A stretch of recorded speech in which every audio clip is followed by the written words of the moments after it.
Oi, meu nome é Tamara Pinheiro, sou publicitária, CEO e diretora criativa da Oi. Oi, gente, eu sou a Natália Henrique, criada, vivida na Zona Leste de São Paulo. Sou comunicadora e educomunicadora e CEO do Black Office, que é essa comunidade de desenvolvimento de profissionais pretos. E a gente está começando o Cultura Comunica. Fica com a gente que hoje o papo é carnaval. A gente está aqui numa quarta-feira de cinzas, finalizando aí esse feriado que eu acredito que seja um dos mais importantes do Brasil.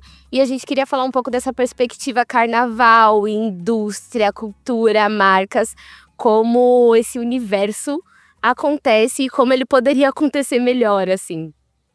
Gente, eu sei que o carnaval acontece aqui no nosso comecinho do ano, janeiro, fevereiro, março, agora em 2025. Mas é muito importante a gente estar atento que o carnaval ele não acontece só nesse começo de ano. Tem muita gente trabalhando, ensaiando, planejando, costurando, separando cerveja muito antes. O carnaval ele se faz o ano inteiro. E qual é o impacto que essa grande festa, e eu diria que a maior festa do planeta aqui no Brasil, movimenta no setor turístico, na nossa economia no geral, principalmente no consumo. E aí a minha pergunta é a seguinte para as marcas. Marcas, vocês têm aproveitado o potencial do carnaval o ano inteiro? Como que vocês têm atuado e entendido o carnaval como essa potência cultural que a gente tem enquanto Brasil?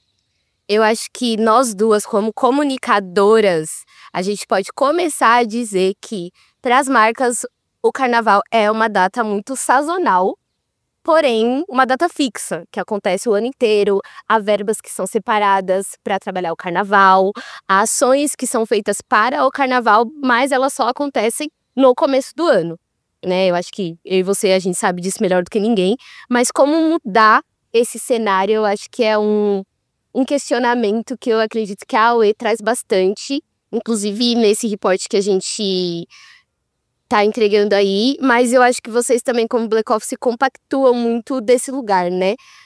O Brasil minimamente é composto por 56% da população brasileira sendo pessoas pretas, e o carnaval ele é feito pela comunidade preta, né? Para a comunidade, a gente fala aí de uma cultura que é majoritariamente negra, periférica e favelada. Então, há muito um extrativismo, né, de como as marcas conseguem ali entrar nessa cultura e pouco um investimento de como elas podem potencializar a forma em que as escolas de samba contam os seus enredos, como os blocos e as comunidades fazem o carnaval, como você disse, o ano todo mesmo.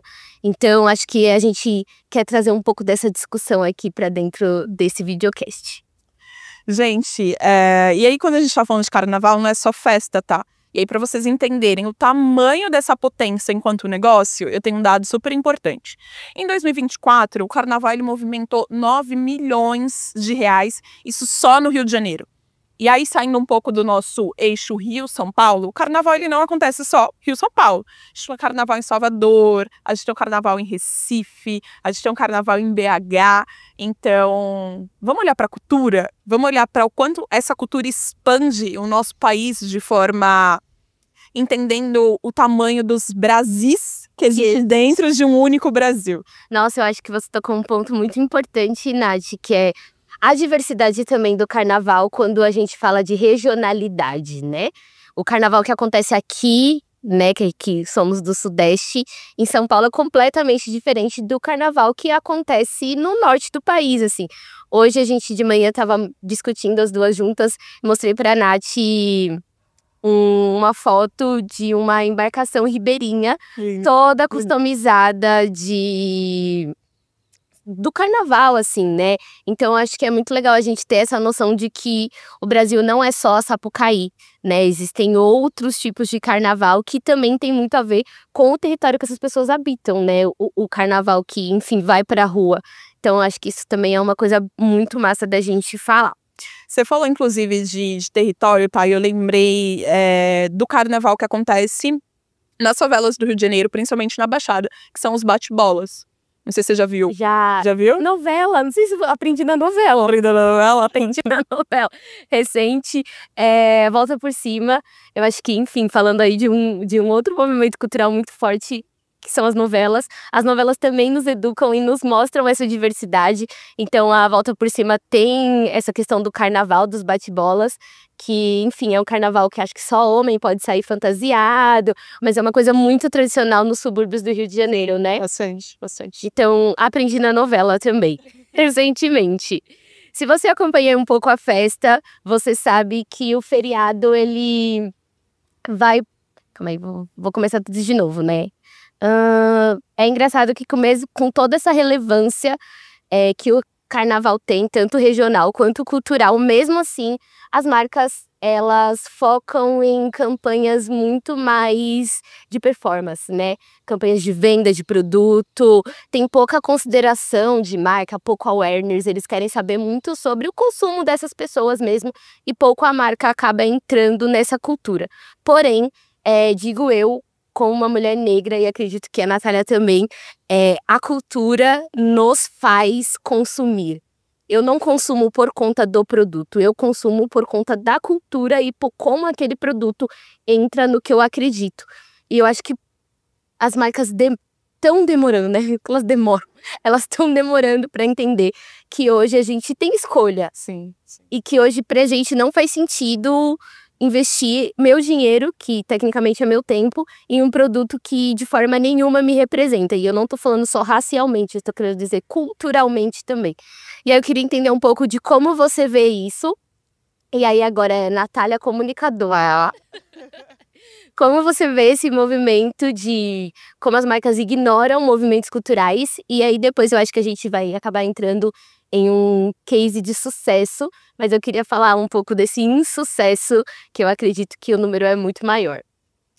Bom, tem uma palavra que eu gosto bastante, tá? Dentro desse mundo de a gente falar de cultura e marca, que é a conexão. Como que eu quero estar dentro do dia a dia de uma pessoa? Como que eu quero estar dentro da casa dela se eu não tenho nenhuma conexão com ela no que eu tô consumindo enquanto marca, enquanto produto? A gente não consome só por necessidade, né? Sim. A gente consome também por outras construções, sejam elas culturais, sejam elas representativas.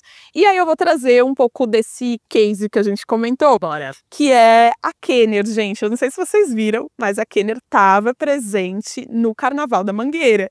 Eu achei lindo. Não só os crias ali dançando, representando com Nevô e as cores da Mangueira, mas uma marca que eu, pelo menos, desde criança, desde adolescente, vejo muito presente dentro das periferias e dentro das favelas, né? É uma marca que ela entendeu que esse espaço é dela e como ela se conecta e como ela conversa com isso. Então, tem até uma citação do coordenador de estratégia da Kenner após essa ação, que ele diz o seguinte: o intuito da marca era se conectar com uma das escolas mais representativas do Carnaval do Rio de Janeiro e fazer uma celebração da cultura popular. A Mangueira e a Kenner têm um match muito claro. São duas instituições com uma ligação direta com a cultura, com a favela e com a potência que a periferia tem. Essa foi uma entrevista para Veja, mas eu gosto de destacar, além de ter sido um desfile muito bonito, Sim. eu gosto de destacar isso que a gente falou da conexão, né? Não foi só uma sandália, não foi só um chinelo, mas foi pessoas faveladas sendo representadas na avenida, mas sendo representadas da forma que elas são e daquilo que elas utilizam. Talvez não adiantaria chegar um cria lá na avenida vestido de terno ou vestido com qualquer outra marca que não conecta com o que ele vive no dia a dia e não só na avenida enquanto o carnaval passa. Super, e o que eu acho mais legal dessa ação é que a Kenner, ela não entrou na cultura, ela já faz parte da cultura há muito tempo, e eles só perceberam esse movimento, né, de tipo, a gente já está inserido, a gente, não sei se você viu, mas ano passado, daqueles vídeos dos crias, tem um que a galera fala que eles, inclusive, ressignificaram o sapateado, através da sandália. Até do barulho, né, que a Kenner faz, né? Que a Kenner faz. Então, é muito legal quando uma marca percebe esse movimento, e foi o que a Nath falou. Eu lembro, estava até também confidencializando com a Natália, que aos meus 14 anos eu tinha uma Kenner azul bebê e rosa, que era tipo um amor, assim. Então, é uma marca que sempre esteve perto e se apropriou muito desse lugar. Eu, como uma pessoa que, enfim, está dentro das periferias, eu vejo várias marcas, e eu acredito que você também, que fazem parte fortemente da cultura periférica, mas elas ainda não entenderam esse lugar, ou por falta de conhecimento, ou por uma questão de posicionamento até, né? Do tipo, a minha marca não foi feita para falar com esse tipo de pessoa, mas é esse tipo de pessoa que consome. E aí eu acho que a gente também, como consumidor, deveria entender esse poder, sabe? Então, já que você está falando isso da sua marca, então eu, como periferia, também não vou consumir. Acho que falta um pouco desse lugar de empoderamento, mas acredito também que é um outro tópico, outro tema. Mas eu fiquei muito feliz, assim, principalmente por conta do tema da Mangueira, que era falar sobre a potência dos crias. Falar sobre a potência dos crias, eu não vejo uma outra marca que faz isso tão bem quanto a Kenner, assim. Então, pra mim, eles brilharam muito na avenida. Foi muito bonito e eu quero uma Kenner da Mangueira.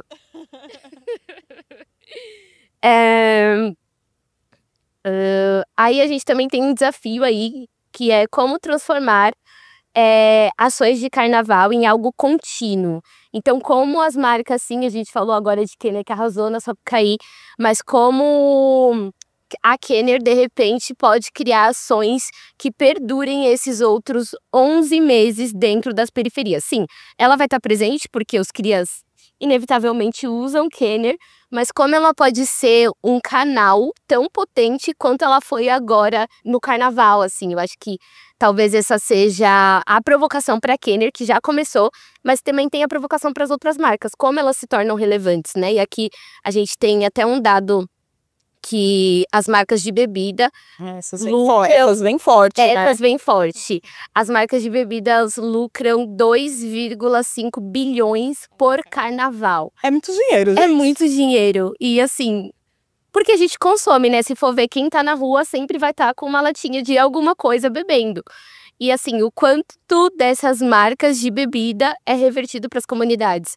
Eu vejo muito dessas marcas em camarotes, por exemplo, que tem preços absurdos, que as pessoas que fazem realmente o carnaval acontecer não conseguem acessar esses espaços. Então, há outras soluções? O que você acha que... O que você tem percebido desse movimento e o que você acha também que pode ser uma solução para que a gente fomente, né, no mercado? Não sei se eu tenho uma resposta, tá? Tá bom. Mas eu vou dar aqui, acho que olhando, né? Como marca, o que vocês querem construir nos outros 11 meses do ano? Então, e aí a consultoria de graça, consultoria de graça, assim, ou põe no meu podcast, eu fico, primeiro eu vou trazer um case que eu gosto muito, que é a Avon, junto com Liaê. Verdade. Assim, pra mim verdade. é magnífico a Avon colocando o batom, a maquiagem das mulheres negras, Super. descendo curuzu, assim, é lindo. Mas eu fico pensando também, tem alguma marca aqui de linha ou tecido que tão próximo da construção, né, das nossas fantasias dentro do carnaval? Super nice. Tem alguma marca parecida, e aí a gente falou da bebida, consome muita bebida, mas no outro dia a galera vai tomar engolve, que a gente sabe, né? É uma marca aqui. Sim, e aí, como se aproxima também um pouco dessas narrativas que é criado dentro do carnaval? E aí tem um vídeo que eu gosto muito, que eu vi recente. Se eu não me engano, ele foi em Minas Gerais, não vou lembrar a cidade certa.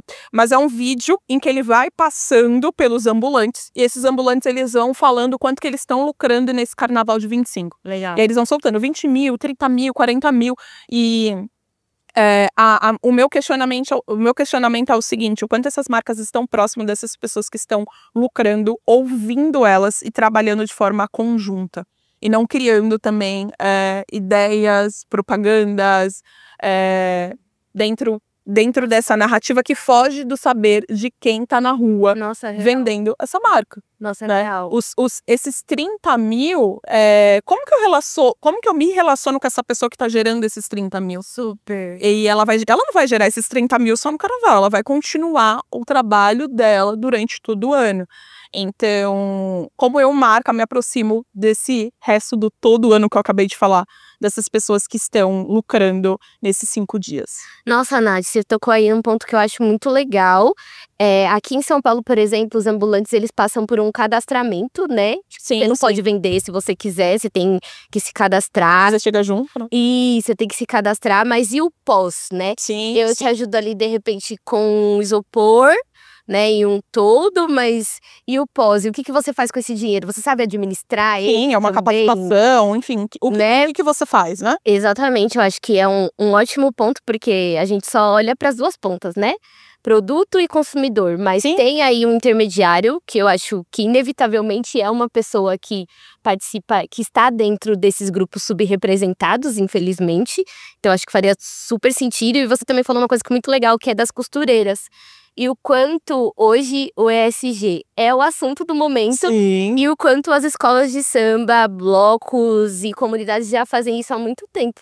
Que é reciclagem, Os catadores estão aí, os catadores de estão latinha, aí. limpando a rua mais que a prefeitura. Exatamente. Muito Pós-carnaval. dos produtos né, que vão fazer parte ali dessas alegorias, eles acabam sendo reciclados para outras fantasias. Então há muito pouco resíduo, né, o que a gente chama de lixo, que vem desses espaços. Há um aproveitamento que eu acredito que a indústria tem muito que aprender com a forma dessa comunidade de se organizar em várias frentes, assim. Em se organizar com pessoas, em se organizar com resíduos, em se organizar com alas específicas. Então, a gente tem pessoas de todas as idades dentro dessas comunidades e são saberes que fazem parte do dia a dia, né? Então, eu acredito que é muito importante. Estou com você, assim.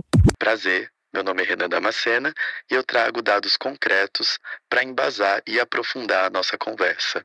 Segundo projeções realizadas pela Confederação Nacional do Comércio de Bens, Serviços e Turismo, a projeção é que o Carnaval de 2025 tenha gerado 27,4 bilhões na economia nacional. As perspectivas de maiores destaques são para as principais cidades do país. Rio de Janeiro gerou uma média de 5,7 bilhões na economia da cidade, com uma média de 8 milhões de foliões recebidos. Já na Bahia, um dos resultados de maior expressividade, 7 bilhões gerados na economia, com 3,5 milhões de turistas. Em Pernambuco, 3,2 bilhões gerados em receita, com 3,4 milhões de foliões. Em São Paulo, assim como na Bahia, um dos segundos resultados de maiores destaque, 6,4 bilhões gerados em receita, com 4,5 milhões de pessoas recebidas. E em Minas Gerais, 5,1 bilhões gerados em receita. Durante o feriado de Carnaval, as marcas investiram cerca de 500 milhões em publicidade e propaganda. Esses dados só nos provam e comprovam o óbvio. 79% dos brasileiros é a média que afirma que cultura, sim, influencia suas decisões de compra e consideração de engajamento em plataformas de entretenimento e cultura, assim como foi e sempre será o Carnaval. Ouvimos agora alguns dados que estão aí no nosso reporte do Eco sobre o Carnaval. E um ponto que se destaca, que é meio óbvio depois da nossa conversa, é que campanhas que falam sobre a cultura têm muito mais engajamento e conversão de vendas. Que eu acho que é um assunto muito importante, né? Porque quando a gente fala de cultura, a gente fala muito de engajamento, de conexão, de tudo isso. Mas é importante falar que todo esse movimento gera lucro, gera venda. Que é o que a marca no final quer, né? Sim. Mexer o ponteiro. Pode. Você falou de mexer o ponteiro, mas nós também queremos, né? Mexer o ponteiro. A população que tá na rua, seja curtindo, seja vendendo, também quer mexer esse ponteiro. Então, por que não mexer esse ponteiro todo mundo junto? Vou te interromper rapidinho. Ai. Tem um vídeo de um pesquisador que ele é especialista em carnaval e ele fala que se a gente investisse em festas principalmente no carnaval, a gente mudaria a realidade de toda uma população, principalmente as pessoas que vivem na linha da pobreza. Porque são essas pessoas que, inevitavelmente, acabam trabalhando nessas festas. Então, se a gente olhasse com mais atenção como um ativo de economia e não só como festa, ia mudar para todo mundo, né? Ia ser algo benéfico, principalmente, foi o que a Nath falou, principalmente para a base. Então, só complementando aí. Boa. E aí, é esse cenário, assim, ou seja, o que a marca vai trazer, vai trabalhar, que não seja só o confete e o glitter. É isso. Essa é a pergunta. Eu acredito que tem muito o que se trabalhar, né? Eu acho que a gente, durante esse tempo, dissertou isso, assim. O carnaval é um ponto forte de conexão. Um ponto forte de reconhecimento. Só que ele ainda fala da comunidade para a comunidade, enquanto as marcas lucram.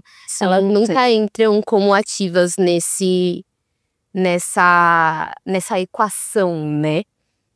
Tem um ponto que eu queria até trazer, tá? Pensando, que é também o quanto o carnaval ele faz parte dessa construção de saberes, né? Seja quando a gente tá falando da costura, mas o saber visual também. Nossa, total. Isso pra mim é muito marcante. Eu não sou, gente, eu confesso, eu não sou uma pessoa muito que curto o carnaval de rua, eu aproveito o feriado, mas eu gosto muito de assistir os desfiles passando, né? E é isso, e o quanto esses desfiles, eles fazem parte de uma construção visual, mas também quando a gente olha, por exemplo, o desfile da Mangueira, quanto ele também faz parte de uma construção narrativa enquanto sociedade. Quantas narrativas estão dentro da avenida em que a gente não discute, né? Então não é só a festa, mas é a forma em que a gente vai pensar a nossa cultura, o nosso Brasil. E principalmente como a gente vai trazer para as telas, é o momento em que a maior rede brasileira de televisão está olhando para a avenida. E quais são as narrativas que passam por essa avenida? Quem são as pessoas que estão dentro dessas alegorias, trazendo essa narrativa para dentro da TV de forma nacional? Um bom exemplo, eu não lembro a escola, acho que foi a Portela, que homenageou o Milton Nascimento. Recentemente, o Milton foi pro Grammy. Sim. Com a...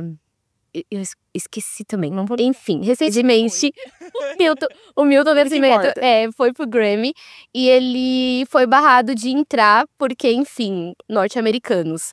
E aí, enfim, foi uma repercussão. A gente falou aqui que deveria, sim, respeitar, porque Milton Nascimento é uma entidade da música. Enfim, a gente fez um barulho, mas não serviu de tanta coisa, porque o Grammy simplesmente ignorou. Porém, eu acho que a melhor resposta que a gente conseguiu dar é colocar o Milton na avenida. Porque pelo menos pra mim, a premiação americana eu não ligo. Eu quero saber da premiação da avenida aqui no carnaval brasileiro. Fica muito ligado no que eles fazem, mas eu acho que foi um ótimo jeito de retratar o que o Milton é pra gente, né? Colocando ele na avenida, homenageando ele em vida. Então eu acho que o carnaval também tem esse papel cultural e educativo. Tava mostrando uma menina que conheceu Cazuza, enfim, graças a Deus a gente tem cultura, mas a menina conheceu Cazuza através de um samba enredo desse ano. Então, assim, também é sobre exaltar nossa música. Documentar a nossa história. Então, eu acho que o carnaval, ele tem muitos braços que são importantíssimos para além da festa. Eu acho que quem resume o carnaval à festa é empobrecido de cultura, assim. Não consegue entender a potência do Brasil e o que a gente consegue produzir através disso. Porque pensar que a favela produziu um desfile com um carro, né, uma alegoria tão bonita, você também não consegue... É meio que desconexo, né? Como aquele espaço que é muito carente de políticas públicas consegue produzir algo tão potente e tão bonito. Então, acredito que o carnaval tem esse lugar. E aí eu tenho um ponto que eu falei da Kenner, mas quais são as marcas que vocês viram que mandaram super bem esse ano no carnaval? Por favor, nos conte, a gente quer mais detalhes, a gente quer entender o que vocês acharam e por que vocês acreditam que foi uma ação relevante. E aí, Nath, eu acho que um bom exemplo, e aí criando aqui, conversando com você, de Hora da chuva do Toró de Ideias. todas as ideias De graça. de grátis, prestem atenção e nos chamem, tá? Só não prestem atenção. Que eu acho que faz muito sentido. A Brahma é uma marca que tá super dentro da cultura periférica favelada. Eu sempre vejo a Brahma no carnaval, Nem que seja na mesinha. não é? Cadeirinhas ali. Brahma no carnaval através do camarote. Vejo Brahma através do futebol de várzea, quando a gente fala aí de comunidade, Brahma e futebol no geral. Acho que Brahma tá bem próximo. Mas eu acho que falta essa conexão entre comunidade carnavalesca e a marca. Acredito que, de repente, uma edição que privilegiasse e homenageasse as escolas de samba. Umas latinhas personalizadas. Exatamente. Escolas. Um kitzinho, de repente, com uma caneca, uma latinha colecionável, homenageando as escolas mais tradicionais de São Paulo e Rio. E, de repente, Nordeste focar nos blocos, né, mais emblemáticos aí, Ilhaê, Sim. né, o Bloco da Madrugada. Então, acho que seria uma ação legal, simples, que tem a cara da marca e faria, eu acho que a comunidade ter uma conexão diferente. Sim, seria legal. Eu tenho um vídeo que eu vi que foi super engraçado, de um menino que ele pegou a Havaiana dele. Ele fez um corte na lateral, enfiou o cartão dentro. E aí, toda vez que ele precisava passar o cartão ali no ambulante, ele tirava o chinelo do pé, fazia assim, encostava, colocava o chinelo de volta. Então, ele misturou ali, né, um objeto que ele usa, uma marca, e também o cartão que ele precisava do consumo. E aí também ficou outra ideia, né? Tipo, e aí, bancos estão ligados nessa junção entre marcas para facilitar um pouco da segurança dos folhões? Exatamente, eu acho que o brasileiro é muito inventivo. E é isso, as marcas sempre estão envolvidas, porém nunca, de fato, de forma ativa, né? Sim. Sempre através de uma gambiarra brasileira. Eu acho que eles deviam olhar muito mais pra isso, assim. Gente, vocês gostaram do papo de hoje? A gente falou bastante. Espero que vocês tenham achado alguns pontos de conexão e entendido o carnaval como essa potência de negócio, principalmente uma potência cultural que é nossa, e eu reforço, a maior festa do planeta. Maior Claro. espetáculo do mundo. E é isso, acessem a nossa plataforma de mapeamento cultural com o primeiro reporte, o Carnaval que Ninguém Vê. E nos acompanhe aí quinzenalmente, que a intenção é sempre trazer um assunto, né, relacionado à cultura e como as nossas profissões e o mercado que a gente trabalha pode ser um fomentador e impulsionador desses movimentos culturais. É isso, nos acompanhe.